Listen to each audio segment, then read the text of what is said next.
Palace ని వదలకుండా నియంతలా పాలించిన జగన్మోహన్ రెడ్డికి ఏపీ ప్రజలు గట్టిగా బుద్ధి చెప్పారు. కేవలం ప్రభుత్వ ధనాన్ని ఉచితాల పేరిట విచ్చలవిడిగా పంచిపెట్టి ఓట్లు కాజేద్దామన్న జగన్ దుర్బుద్ధిని ప్రజలు తిప్పికొట్టారు. అభివృద్ధి లేకుండా అంతులేని అవినీతితో లక్షల కోట్ల రూపాయల ప్రభుత్వ సంపదను దోచుకున్న జగన్ను ఏపీ ప్రజలు తరిమి కొట్టారు. కక్ష సాధింపు చర్యలతో ఏపీలో ప్రజాస్వామ్యాన్ని పరిహాసం చేసిన జగన్ని ప్రజలు నామరూపాలు లేకుండా చేశారు. 3 రాజధానుల పేరుతో ఏపీలోని ప్రాంతాల మధ్య చిచ్చు పెట్టిన జగన్ను 3 ప్రాంతాల ప్రజలు చీకొట్టారు. జగన్ నియమించిన మంత్రులు, ఐఏఎస్ అధికారులు అత్యంత అవినీతి పరులైపోయారు.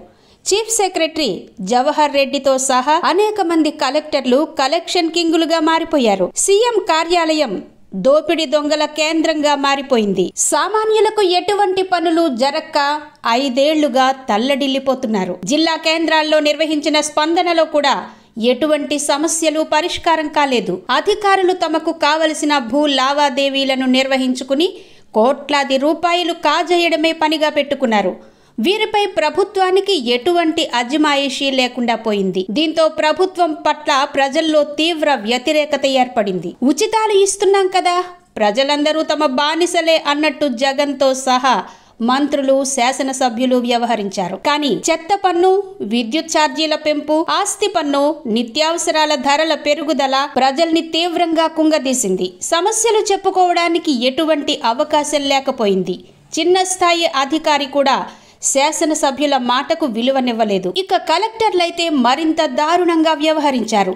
ప్రజాపాలన లేనేలేదు, పెత్తనమంతా అధికారులదే. వాలంటరీ వ్యవస్థనే జగన్ నమ్ముకుని పార్టీ కేడర్ను పూర్తిగా పక్కన పెట్టేశారు. లక్షల రూపాయలు ఖర్చు పెట్టుకుని 2019లో వైసీపీ విజయానికి కారణమైన కార్యకర్తలు, నాయకులకు ఎటువంటి ప్రాముఖ్యత లేకపోవడంతో అందరూ రాజకీయంగానూ ఆర్థికంగానూ వెనకబడిపోయారు. మరోపక్క పరిశ్రమలు లేక, ఉద్యోగాలు దొరక్క యువ ఓటర్లు ఎదురు తిరిగారు. తమను రాచి రంపాన పెట్టారన్న కక్షతో ఉద్యోగులు, ఉపాధ్యాయులు, అంగన్వాడీ వర్కర్లు, చివరకు పోలీసులు వైసీపీని కసిగా తిరస్కరించారు. వైసీపీ అరాచకాన్ని వ్యాపారులు భరించలేకపోయారు.